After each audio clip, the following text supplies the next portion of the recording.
Ons lees uit 2 Korintiërs 4, vers 17 tot 18. Ons swaar kry op die oomblik is gering en tydelik, maar dit bewerk vir ons die heerlikheid wat alles verreweg oortref en vir altyd vas sal staan. Ons oog is nie op die sigbare dinge gerig nie, maar op die onsigbare. Want die onsigbare dinge is tydelik, maar die onsigbare vir altyd. Die lewe kan moeilik wees. Daar is miskien seisoene wanneer lyding te swaar lyk om te verdra, wanneer beproewinge ons volharding tot die breekpunt strek. Paulus spreek in hierdie gedeelte woorde wat dalk verrassend, selfs skokkend lyk. Hy noem lyding gering en tydelik.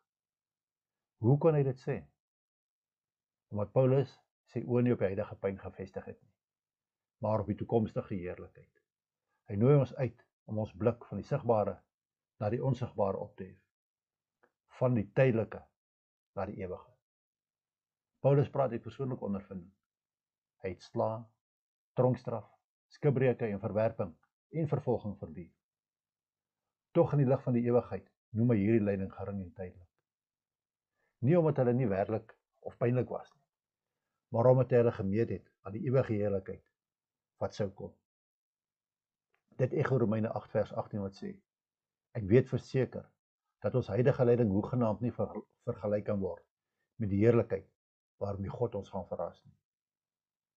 Die heerlikheid wat op die gelowige wag is nie net vertroosting nie, dit is transformasie. Dit weeg swaarder as en oorleef elke swaar kry. Vir elke traan lê daar nou 'n ewige vreugde voor. Paulus se perspektief leer ons dat lyding nie betekenisloos is nie. In God se hand is dit produktief. Dit is om vir ons 'n ewige heerlikheid te bewerkstellig. Dit verminder nie jou pyn nie. God sien jou lyding en hy gee diep om. Maar die skrif lig jou oë op na die werklikheid, dat wat kom, dit ver oortref wat jy verduur. In 2 Korintiërs 4 vers 18 roep Paulus ons op tot 'n radikale verskywing in visie. Ons oog is nie op die sigbare dinge gerig nie, maar op die onsigbare. Die dinge wat ons sien, ons probleme, besittings, selfs ons fisiese liggame is tydelik. Die dinge wat ons nie sien nie, God se beloftes, die opstanding, die ewige lewe, dit is blywend. 2 Korintiërs 5 vers 7 versterk hierdie waarheid. Want ons leef deur te glo en nie deur te sien nie. Geloof anker ons in realiteite wat ons nog nie kan sien nie. Die wêreld sê vir ons om net te glo wat ons kan aanraak, meet of bewys. Maar die evangelie roep ons op om te glo in beloftes wat hierdie wêreld oortref. Om deur geloof te wandel is om God se onsigbare werk te vertrou.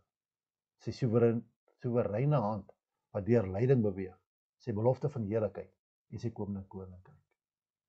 Dit beteken nie dat ons die werklikheid ignoreer nie. Dit beteken dat ons dit deur die lens van die ewigheid interpreteer. Lyding verloor sy krag om ons te definieer wanneer ons weet, dit sal nie vir ewig duur nie. Die ewige, onsigbare heerlikheid word ons ware noorde.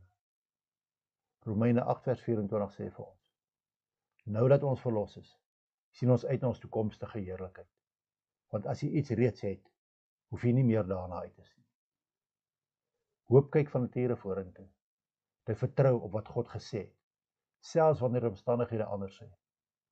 Wanneer ons oë vestig op wat onsigbaar is, plaas ons hoop op God se ewige beloftes. Hierdie hoop onderhou ons in lyding. Dit is nie blinde optimisme nie. Dit is selfversekerde verwagting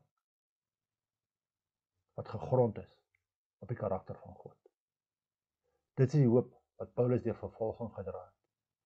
Dit is die hoop wat Jesus na die kruis gedra het, terwyl hy uitgesien het na die vreugde wat vir hom voorgelê het. En dit is die hoop wat ons deur ons eie beproewinge sal dra. Maak nie saak hoe moeilik dit is nie. So wat presies beteken dit prakties vir ons? In lyding, onthou dit is tydelik. Laat dit jou tot hoop dryf, nie wanhoop nie. In sukses, moenie mislei word nie. Wat gesien word gaan verby. Hou jou hart gefestig op wat blywend is. In elke seisoen, vestig jou oë op Jesus. Hy is die onsigbare, dog alomteenwoordige verlosser, wat saam met ons wandel en 'n plek vir ons voorberei. Wanneer ons met die ewigheid in die oog leef, verander ons waardes. Ons is meer vrylik lief, gee meer mildelik, dien meer opofferend. Hoekom? Want ons weet ons beloning is nie hier nie, maar in die hemel. Ons gevolgtrekking. God doen iets deur jou lyding. Hy berei 'n gewig van heerlikheid voor.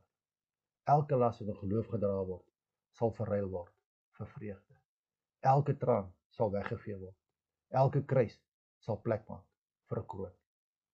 Vestig dus jou oë nie op die tydelike pyn nie, maar op die ewige belofte. Wandel deur geloof, leef in hoop en vertrou dat die onsigbare hand van God 'n heerlikheid bo jou verbeelding vorm.